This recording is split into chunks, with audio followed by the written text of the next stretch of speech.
Grabar. This meeting is being recorded. Luis Felipe Pérez es un amigo, a pesar de que hoy está bastante serio, no sé qué le pasa, pero es un amigo muy querido que siempre nos vemos ahí en la feria. Y contenta con esta novela, Mala Entraña.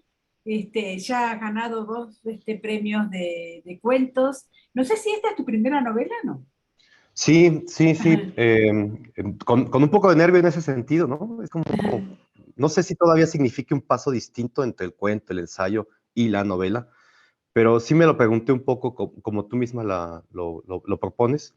Me parece que era un paso que quería dar como escritor y es mi primera novela. Sí, eres muy joven y puedes dar muchísimos pasos todavía, gracias a Dios. Y además, si fueras viejo, también uno en la literatura siempre puede dar pasos adelante. En este contexto, sí, me llamó mucho la atención que fuera precisamente una mujer la que narrara o sea, salido totalmente de ti, digamos, y bueno, eso me sorprendió muchísimo, digamos, ¿no?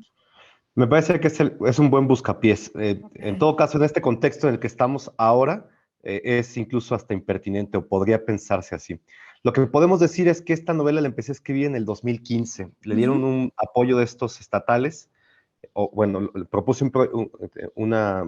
a una convocatoria y salió el apoyo. Entonces, lo empecé a escribir en 2015, ¿no? Estuve ese año escribiendo la novela y luego la retomé cuando me la pidieron para dictamen en algunos lugares, entre ellos la editorial de Guanajuato, del estado de Guanajuato, que es Ediciones La Rana, y fue mucho tiempo después que la retomé un poco con este pudor justo de el contexto en el que estamos viviendo. Sin embargo, una de las justificaciones para utilizar una narración de un personaje que es sí un poco ajeno, era justo eso, entre las acusaciones de la poca crítica que hay a mis relatos o a mis ensayos, era que era tremendamente autobiográfico. Entonces, pensé que tenía que hacer varias señas, varios como gestos que me deslindaran más o menos por completo de ese asunto, ¿no? De esa fórmula de hablar siempre desde la biografía o desde la supuesta autoficción.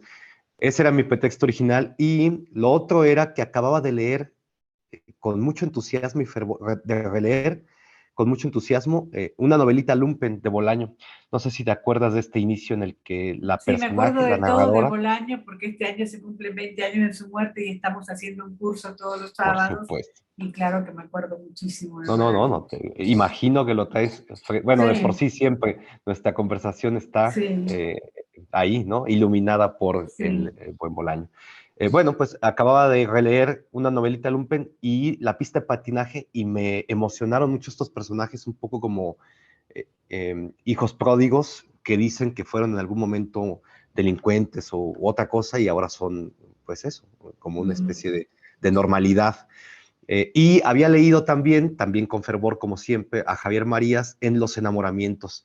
Esta idea de una personaje que se mete en una situación que no quiere o que no sabe muy bien cómo controlar y que se entera de cosas que no desearía.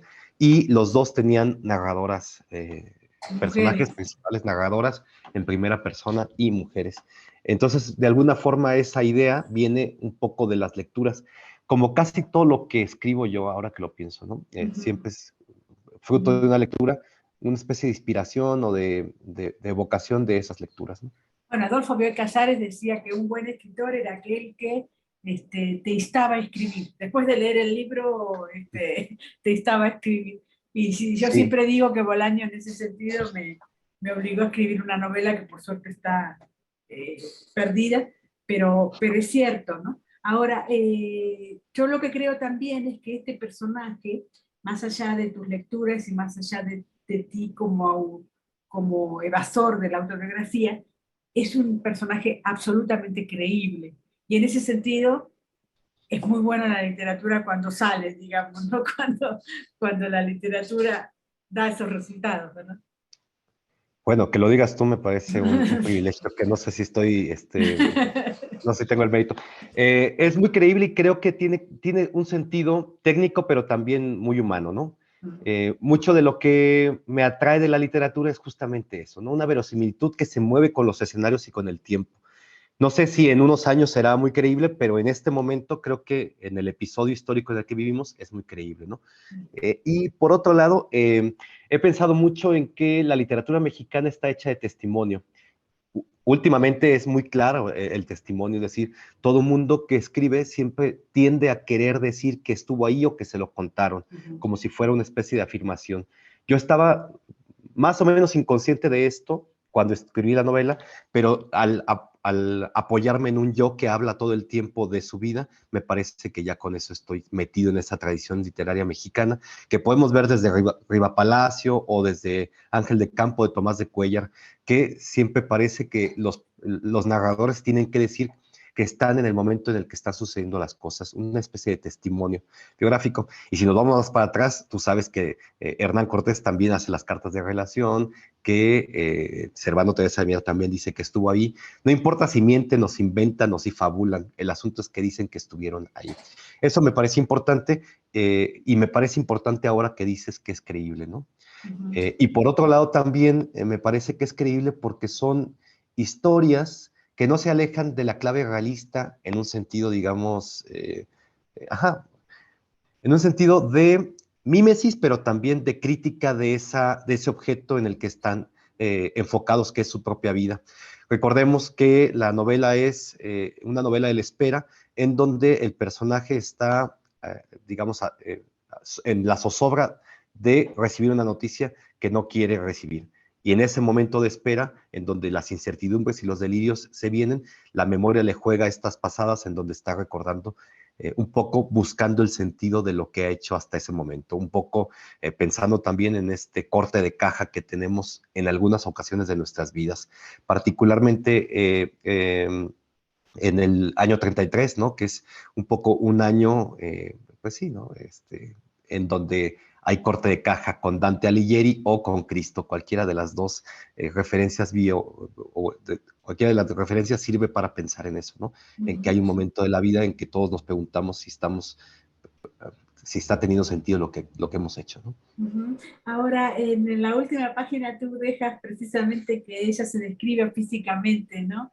Y hay como una descripción física de alguien muy mexicano, ¿no? Una flaquita con las cejas superpobladas, casi indígena, digamos, ¿no? En ese contexto también, creo yo que hay como cierta sustancia de lo que es ser mexicano en términos, no sé si raciales, pero sí de apariencia, me parece.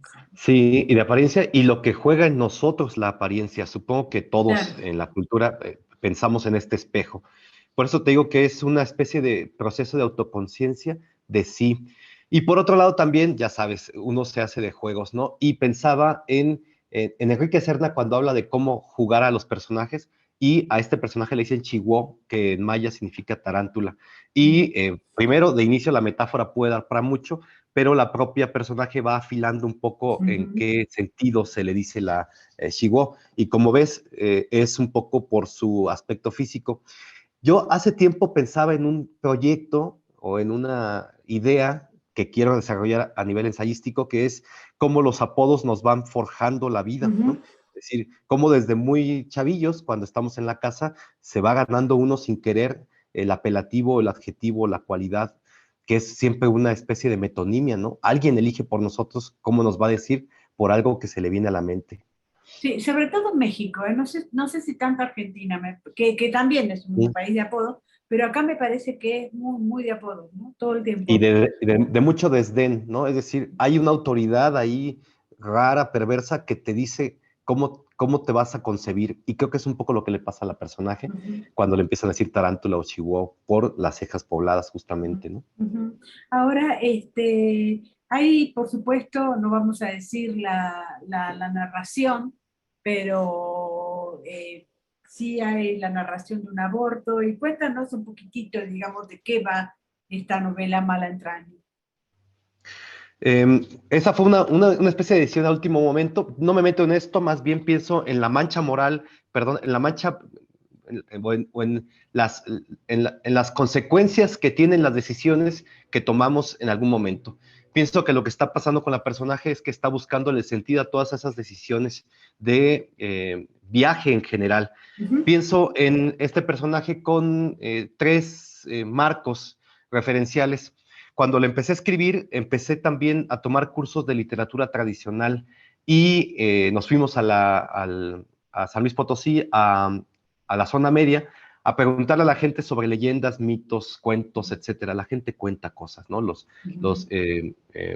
corridos, en fin, los romances, cosas que uno piensa que ya no están y ahí están.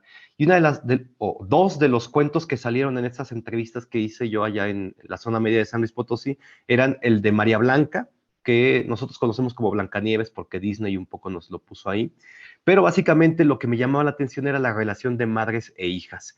En ese sentido, el personaje está fundamentado o está fundado en quererse separar de su madre por la relación un poco ahí muy umbilical con ella y la conciencia de este personaje de no querer ser como ella.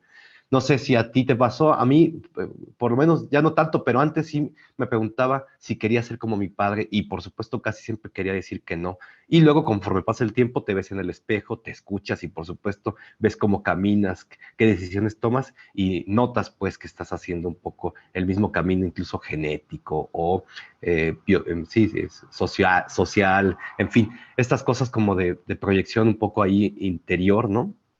Que uno quiere negar y la negación, por supuesto, es la huida. En ese sentido, había la idea de fondo de hablar de este cuento que se llama, en algunos lugares, Juan sin miedo, o en otro, Irás y no volverás, ¿no? Que es la historia de un personaje que de pronto se pregunta qué es el miedo y va buscando aventuras, hazañas, cosas temerarias para intentar distinguir qué es el miedo. Y al final, por supuesto, hay diferentes maneras de ver el clímax del cuento, pero la que me tocó escuchar era aquella de sentir peces en la panza, eso era el miedo. Entonces, a mí me pareció una buena metáfora este asunto de la enfermedad o de decisiones como el asunto de un aborto, como el miedo en la panza, ¿no? Y en ese sentido la exploración es así.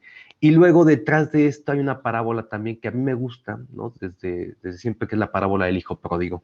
Este asunto del hijo que pide su herencia y quiere irse a buscar y a conocer el mundo, que no le cuenten. Pensaba mucho en Lebrero, en una frase que incluso pongo como epígrafe, ¿no? A nadie le gusta que le cuenten los procesos o la vida, uno quiere vivirlos.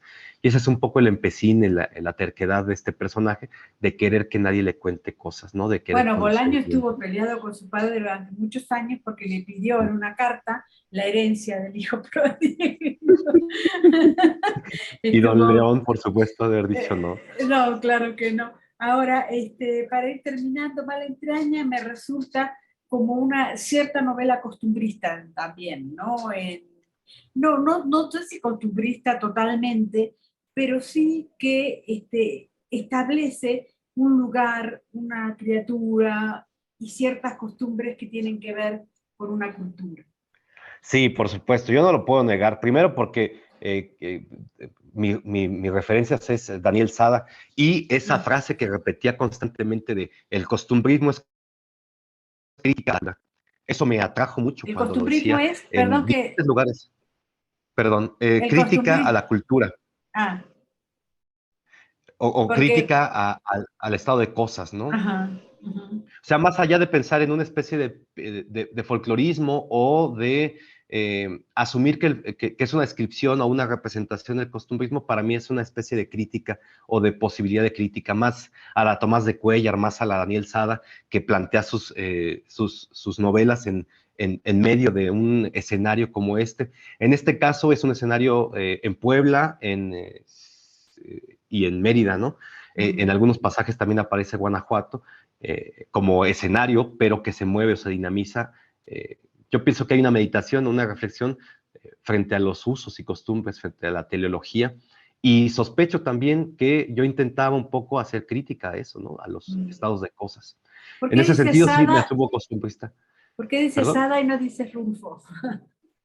Porque nos comíamos pollos asados ahí cerca de la Rosario Castellanos y nos daba clases Sada, ¿no? Por eso, Ajá, porque ajá, fue un poco más bien una mentoría directa, por supuesto, ajá. diría Rulfo, diría Tomás de Cuéllar, como lo estoy diciendo, Ajá. diría Ángel de Campo, con este aire melancólico además.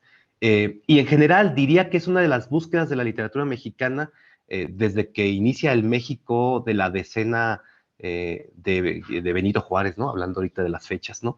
Es decir, una pregunta por lo que va a ser mexicano, renunciando, dejándose influenciar, buscando que la novela también sea un proceso de conocimiento, de representación también, y de crítica, ¿no? Muy pronto la literatura mexicana empieza a ser crítica, por eso te digo que la literatura mexicana sigue siendo un poco testimonial, documental, y en ese sentido crítica, ¿no? Porque se asume como a la cultura, a las costumbres, como el objeto de estudio, ¿no? Y a partir de ahí se explora un poco la emoción, el sentimiento, las cosas que pasan con esa manera de vivir y de habitar el mundo en México. Muchísimas gracias. Yo espero que en algún momento me acerques la novela, porque Sí, he leído en PDF, que está muy bien, porque de todas maneras no estamos cerca, entonces yo tenía muchas ganas de leerla, pero sí me gustaría tenerla. sí, te la envío pronto. Un De abrazo hecho, enorme. este ejemplar te lo envío. Ajá, muy bien, gracias. Un Gracias a ti, abrazo. Mónica. Adiós.